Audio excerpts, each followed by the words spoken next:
ago, I guess it was. So last night there was a town hall meeting. Chris Del Conte, the AD at Texas, on 2 or 3. Here's a couple of 3 or 4 things that Chip Brown put up on his feed. One, that Texas will play. He was asked about. Now I want you to read this. He was asked if Texas will play any Big 12 teams in football going forward. He said it will depend on if SEC plays an 8 or 9 game schedule. Okay, I get that. But then here is his comment. Adding it might come down to if any Big 12 schools would be willing to play in Austin as opposed to any kind of home and home. So go kiss the ring. Go kiss the ring twice. Not surprised. Look, that's a very. But he's already like, and he can say that. Not that Texas is already like, but that's a very SEC thing, though.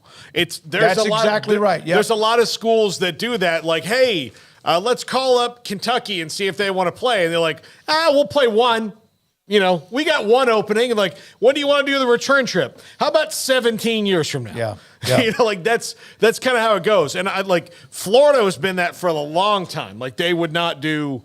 They could say, yeah, well, you can come here, but we won't go there.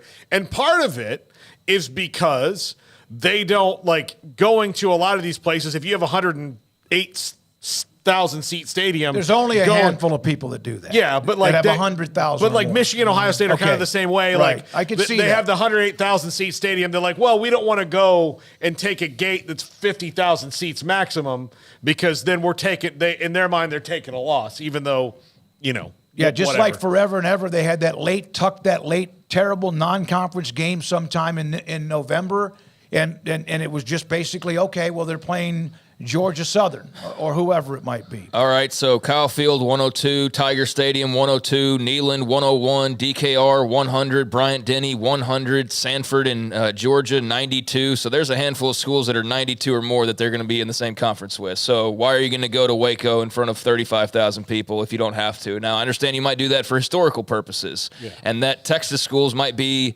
a different consideration because you do want to go to Lubbock every once in a while, but yeah, you don't want to do it. The whole purpose of leaving was to leave. They're not leaving to play Big 12 schools a bunch. I mean, they're leaving to go play a new schedule that's more exciting for them and a more high profile. So that's going to be the case no matter who they play in non-conference, although they have Michigan among others. So I don't know why he would be hurrying to go to Ames again. I mean, I think that'll all come in due time, but honestly, I mean, I get the perspective of like the Big 12 fan looking at that and like, oh, arrogant Texas. But you know what? If I was a Texas fan, I'd be like, right on, brother.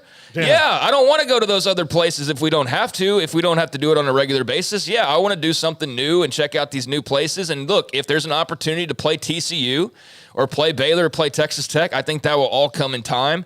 But we don't have to go to their places. Like, we can leverage our power, and I know it comes across as arrogance to people who don't get the benefit from that. And it is to some extent, there's no doubt, but at the same time, that's the position you put yourself in which is why I said from the beginning, which they can say that. Right. So you're just confirming what I said, but it's kind of like, we are leaving you. You're right. We don't need you anymore, and if you want us, then you got to play us twice at home. Who among the Big 12 will do that? No. Well, I hope nobody. Nobody. Yeah. Yeah, I mean, then to me, it's not even a topic, but it's something to pretty cool. And they're playing, listen, they had Alabama this year, Michigan next year, and others in the future. They always have meat, a nice, meaty, really good, usually home-and-home series with somebody in the non-conference. And there is, especially going forward where, you know, TV days are going to be good. Like, they're going to play a Sun Belt or a Mountain West team or somebody at home. They're going to, when the SEC goes to 9 games, because ESPN's going to say, guys, please stop this. Well, there's actually news on that today, but I'll get to that in a second. So when the SEC goes to 9 games, like, then that takes, you know, one of those non-cons out. They'll have probably every year or so a game like Michigan or something like that comes across because it's a big TV thing. And then they'll have some middle-of-the-road team that they won't have to go on the road very much outside the conference, like once in a while. But most of their non-conference games will be at home. Yeah, I just think if you're a Big 12 team, you don't agree to that. You don't agree to playing Texas at Austin and then not getting a return trip. So it's as simple as that for me. That's what I would kind of have as a league mandate. Now, every school is going to be able to choose what they want to do, but I just think Oklahoma State or Iowa State or TCU would have enough self-respect, everybody really, to not agree to a deal like that. So if that's the carrot he's dangling, it's like, oh, we'll play you, but only if you play here twice. And I think that you can go find some other teams to play. And so, yeah, hopefully nobody agrees to that, but you never know how big the payday is or just the want to do that, the want for I mean, I don't think a Tech would agree to that, but let's just say they want to get that spotlight of being in Austin or playing Texas again. I don't know.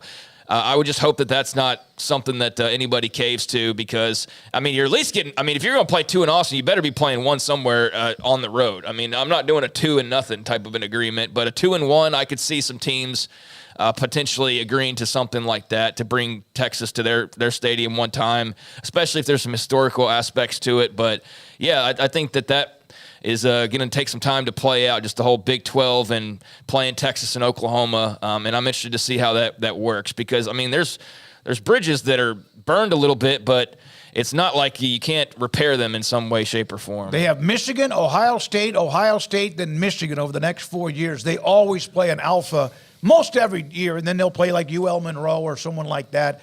Out of the Mountain West or somewhere else, too. All right, when we come back. So, Craig Conte also said that, speaking of the 9 conference games. Go ahead.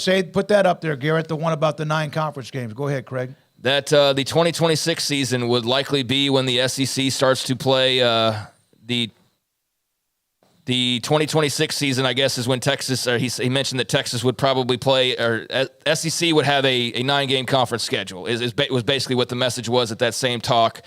So I'll try to track down that tweet, but that's for everybody who's been wondering when they might make that move. It sounds like, which is in conjunction with the college football playoff changing. Yeah. So that would be the timeline you're looking at for the SEC to join a bunch of others in playing 9 conference games, which would be good to see. But who knows what 2026 looks like at that point. And A&M and Texas every year.